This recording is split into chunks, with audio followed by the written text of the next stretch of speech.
ಈಗ ನೀವು ದುಬೈ ಪ್ರವಾಸ ಹೋಗಿದ್ರಿ, ಇದರಿಂದ 6 ತಿಂಗಳಿಂದ ಒಂದು ಥೈಲ್ಯಾಂಡ್ಗೂ ಸಹ ಹೋಗಿದ್ರಿ. ಆ ಥೈಲ್ಯಾಂಡ್ ಹೋಗಿ ಬಂದ ಮೇಲೆ ಇದು 2ನೇ ಪ್ರವಾಸ ನಿಮ್ಮದು. ಹೌದು ಸರ್. ಈಗ ನಿಮಗೆ ವಿದೇಶಿ ಪ್ರವಾಸ ಅಂದರೆ ಈಗ ನಿಮಗೆ ಒಂದು ರೀತಿ ಹೊಸ ಹೊಸ ಅನುಭವಗಳಾಗಿದೆ.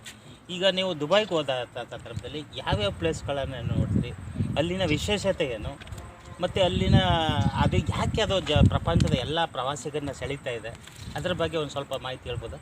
ಖಂಡಿತ ಸರ್. ಯಾಕೆ ಅಂತಂದರೆ ದುಬೈಗೆ ಹೋದಾಗ ಫಸ್ಟ್ ದಿನ ನಮಗೆ ದುಬೈನಲ್ಲೇ ಉಳಿಸಿದ್ರು ಸರ್, ದೀರ್ ದುಬೈ ಅಂತ. ಅಲ್ಲಿ ಉಳಿಸ್ಕೆ ಮಾಡ್ಕೊಂಡು 2ನೇ ದಿನ ಫಸ್ಟ್ ದಿನ ಹೋದ ದಿನಲ್ಲೇ ನಮಗೆ ಸಹಾರಾ ಮರುಭೂಮಿ ಕರ್ಕೊಂಡೋದ್ರು. ಅಲ್ಲಿ ಈ ಬೈಕ್ ರೈಡಿಂಗು ಮತ್ತು ಒಂಟೆ ರೈಡಿಂಗು ಮತ್ತು ಈ ಇದು ಮಾಡ್ತಾರೆ, ಒಳ್ಳೊಳ್ಳೆ ಕಾರಲ್ಲಿ ಕರ್ಕೊಂಡೋಗಿ ಮರಳ ಗುಡ್ಡನ್ನೆಲ್ಲ ಹತ್ತಿಸಿ ತೋರಿಸ್ತಾರೆ ಅಂತ ಹೊಸತನ. ಮತ್ತು ಅಲ್ಲಿ ಡ್ಯಾನ್ಸು, ಬೆಳ್ಳಿ ಡ್ಯಾನ್ಸ್ ಅಂತ, ನಡು ಕುಲ್ಸು ಅಂತ ಡ್ಯಾನ್ಸ್, ಅಲ್ಲೊಂದು ವಿಶೇಷತೆ ಇದೆ. ಅಲ್ಲಿ ತುಂಬ ಚೆನ್ನಾಗಿ ಅಲ್ಲೇ ಊಟ ಮಾಡ್ಕೊಂಡು ಬಂದ್ವಿ. ಆ ಥರ ವಿಶೇಷವಾದ ಜಾಗ ನೋಡಿದ್ವು ಸರ್. ಅಲ್ಲಿ ಜಾಗ ಹೊಸ ಜಾಗದ ನೋಡಿದಾಗ ಮನೋ ಉಲ್ಲಾಸ ಆಗುತ್ತಲ್ಲ, ಸಂತೋಷ ಆಗುತ್ತಲ್ಲ, ಆ ಥರ. ಅಂದರೆ ನೀವು ಸಹಾರಾ ಮರುಭೂಮಿ ಅಂದರೆ ಪುಸ್ತಕದಲ್ಲಿ ಓದಿದ್ರಿ, ಬಟ್ ಇದನ್ನ ಕಣ್ಣಾರ ನೋಡಕ್ಕೆ ಕಣ್ಣಾರ ನಾನು ಮರುಭೂಮಿ ಅಂದ್ರೆ ಏನು ಅಂತ, ಡ್ಯಾನ್ಸ್ ಮರುಭೂಮಿ ಎಲ್ಲಿದೆ ಅಂತ ಕೊಟ್ಟಿದ್ರು, ಸಹಾರಾದಲ್ಲಿದೆ ಅಂತ ನಾನು ಬರ್ದಿದ್ದೆ. ಹೌದು, ಆ ಮರುಭೂಮಿ ಅಂತಂದ್ರೆ ಬೆಟ್ಟ ಗುಡ್ಡಗಳ ತರ ಮರಳು ರಾಶಿ ಸರ್. ಅದು ಜಾಗ ನೀರೇ ಇಲ್ಲ, ಒಂದು ನೀರಿಲ್ಲ, ಮರಳು, ಒಂದು ಗಿಡನೂ ಇಲ್ಲ, ನೀರು ಇಲ್ಲ, ನೀರಿನ ಅಭಾವ. ಅಲ್ಲಿ ಒಂಟೆಗಳನ್ನ ಸಾಕ್ತಾರೆ ಸರ್. ಒಂಟೆಗಳನ್ನ ಒಂಥರ ಈ ತರ ಇದು ಕಟ್ಟು ಸಾಕ್ತಾರಲ್ಲ, ಆ ಥರ ಒಂಟೆಗಳು ಸಾಕ್ತಾರೆ. ನೀರೇ ಇಲ್ಲ ಅಲ್ಲಿ, ಆ ಥರ ಪ್ರಾಬ್ಲಮ್ ಇದೆ ಸರ್. ಈಗ ಅಲ್ಲಿಂದ ನೀವು ದುಬೈಗೆ ಬಂದ್ರಿ, ಅಬುದಾಬಿಗೆ ಬಂದ್ರಿ, ಅಲ್ಲಿ ಏನೇನು ನೋಡಿ? ಅಲ್ಲಿಂದ ಒಂದು 160 ಕಿಲೋಮೀಟರ್ ತನಕನೂ ಬಂದ್ವಿ.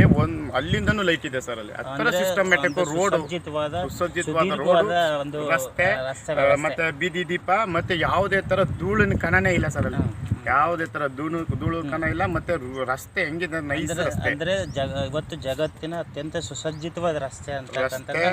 ಹೌದು, ಅದು ರೆಕಾರ್ಡ್ ಆಗಿದೆ ಸರ್, ವರ್ಲ್ಡ್ ರೆಕಾರ್ಡ್ ಅಂತೆ. ವರ್ಲ್ಡ್ ರೆಕಾರ್ಡ್ ರಸ್ತೆನಲ್ಲೂ ವರ್ಲ್ಡ್ ರೆಕಾರ್ಡ್ ಆಗಿದೆ. ಆಮೇಲೆ ಇದು ಬುರ್ಜ ಖಲೀಫಾ ಇದೆಯಲ್ಲ, ಅದು ಕೂಡ ವರ್ಲ್ಡ್ ರೆಕಾರ್ಡ್. ಎಲ್ಲ ಬಿಲ್ಡಿಂಗ್ ಕೂಡ ವರ್ಲ್ಡ್ ರೆಕಾರ್ಡ್. ಬುರ್ಜ ಖಲೀಫಾ ಎತ್ತರ ಎಷ್ಟು ಬರ್ಬೋದು, ಎಷ್ಟು? 163 ಮಹಡಿ ಇದೆ. ಅಲ್ಲೇ ಉಳ್ಕೊಳ್ಳೋಕೊಂದು ವ್ಯವಸ್ಥೆ ಮಾಡಿದ್ದಾರೆ. ಯಾವುದೇ ತರ ಸೌಂಡ್ ಬರದ ರೀತಿ ಅಲ್ಲಿ ಉಳ್ಕೊಳ್ಳೋ ಜನಗಳಿಗೆ ವ್ಯವಸ್ಥೆ ಮಾಡಿಕೊಟ್ರೆ ಎಲ್ಲವೂ ಸಾರ್ವಜನಿಕರಿಗೆ, ಪ್ರವಾಸಿಗರಿಗೆ ನಾವು ಮತ್ತೆ ವಸತಿ ಗೃಹಗಳೆಲ್ಲ ವಸತಿ ಗೃಹ ಇವೆಲ್ಲ ವ್ಯವಸ್ಥೆ ಮಾಡಿದ್ದಾರೆ. 163 ಸೋಲ್ಡ್ ಔಟ್ ಆಗಿದೆ. ಅಲ್ಲಿ ಉಳ್ಕೊಳ್ಳೋಕೆ ತುಂಬಾ ಜನ ಇಷ್ಟಪಡ್ತಾರಂತೆ. ಮತ್ತೆ ಅಲ್ಲಿ ಶ್ರೀದೇವಿ ಸತ್ತಂತ ಜಾಗ, ದೊಡ್ಡ ಬಿಲ್ಡಿಂಗ್ ಮೇಲ್ಗಡೆ ಅದೆಲ್ಲ ತೋರಿಸಿದ್ರು. ಮತ್ತೆ ಶಾರುಖ್ ಖಾನ್ ಹೋಟ್ಲ್ಗಳೆಲ್ಲ ತೋರಿಸಿದ್ರು. ಇಲ್ಲಿ ಸಂಪಾದನೆ ಮಾಡಿ ದುಬೈಲಿ ಇನ್ವೆಸ್ಟ್ ಮಾಡಿದ್ದಾರೆ. ಅದೇ ಬೇಜಾರಾಗ್ತಿತ್ತು ನಮ್ಗೆ, ಯಾಕೆಂದ್ರೆ ನಮ್ಮ ಭಾರತದಲ್ಲಿ ಸಿನಿಮಾ ರಂಗದಲ್ಲಿ ಸಂಪಾದನೆ ಮಾಡಿ ದುಬೈಲಿ ಇನ್ವೆಸ್ಟ್ ಮಾಡಿದ್ದಾರೆ. ಅಂದರೆ ಈಗ ಇದು ಇವತ್ತು ವಿಶ್ವನೇ ಒಂದು ಮನೆ ರೀತಿ ಆಗಿದೆ, ವ್ಯವಸ್ಥೆ ಆಗಿರುತ್ತೆ, ಗ್ಲೋಬಲೈಸೇಷನ್ ಆಗಿರೋದ್ರಿಂದ ಇವತ್ತು ಯಾವುದೇ ಪ್ರಪಂಚನೇ ನಮ್ಮ ಮನೆ ಇದ್ದಂಗೆ ಇದೆ. ಹಾಗಾಗಿ ಅದು ಎಲ್ಲಿ ನಾವು ಇದನ್ನ ವ್ಯಾಪಾರ ವಹಿವಾಟು ಮಾಡ್ಬೋದು, ಅದನ್ನು ಮಾಡ್ಬೋದು. ಅದು ಸರ್ವ ಸ್ವತಂತ್ರ ಇದೆ, ಅದು ಇದೆ. ಅದು ಭಾರತನ ನಾವು ಆ ರೀತಿ ಮಾಡ್ಬೋದು ಪ್ರಯತ್ನ ನಾವೆಲ್ಲರೂ ಮಾಡ್ಬೋದು ಅನ್ನೋದು ನಿಮ್ಮ ಆಸೆ. ಹೌದು ಸರ್. ಯಾಕೆ ನಮ್ಮ ಭಾರತನೇ ಇಂಡಿಯಾನೇ ಇಂಪ್ಲಿಮೆಂಟೇಷನ್ ಮಾಡಲಿಲ್ಲ, ಬೇರೆ ಹೊರ ದೇಶಗಳಿಗೆ ಯಾಕೆ ಇಂಪ್ಲಿಮೆಂಟ್ ಮಾಡ್ಸಕ್ಕೆ ಹೋಗಿದ್ರು ಅನ್ನೋ ಒಂದು ಇದಾಗ್ತಾ ಇದೆ ಸರ್. ಅದು ನಮಗೆ ನೋವಾಗ್ತದೆ, ನೋವಿನ ಸಂಗತಿ.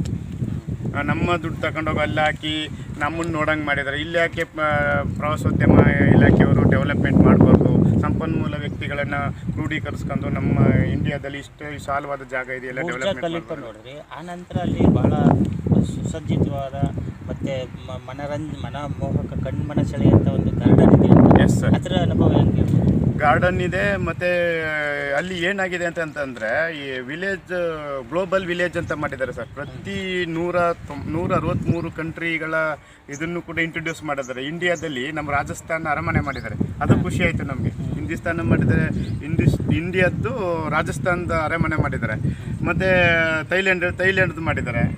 ನೋಡ್ದೇ ಈ ಥರ ದೇಶ. ರಾಜಸ್ಥಾನದಲ್ಲಿ ನದಿಗಳ ಮಧ್ಯದಲ್ಲಿ ಸುತ್ತ ನೀರಿನ ಸರೋವರದ ಮಧ್ಯದಲ್ಲಿ ಒಂದು ಜೈಪುರದ ಅರಮನೆಯನ್ನ ಮಾಡಿದ್ದಾರೆ.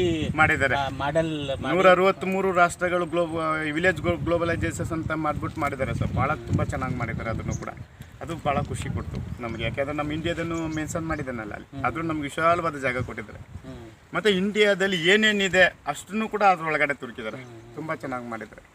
ಮತ್ತು ಇಲ್ಲಿ ನಮ್ಮ ಹೆಚ್ಚು ವೆಜಿಟೇರಿಯನ್ ಅಂತ ಅಲ್ಲಿ ಅಲ್ಲಿ ಆಹಾರದ ವಿಚಾರದ ಯಾವುದೇ ತಾರತಮ್ಯ ಇಲ್ಲ. ತಾರತಮ್ಯ ಅವ್ರಿಗೆ ಏನು ಅಭಿಲಾಷೆ ಇದೆ ಅದೇನು ಬೇಕು ಅದು ತಿನ್ಬೋದು. ನಮ್ಮ ಜೊತೆಗೆ ನಾನ್ ವೆಜ್ನವರು ಬಂದಿದ್ರು, ನಮಗೆ ನಾನ್ ವೆಜ್ ಬೇಕು ಅಂತ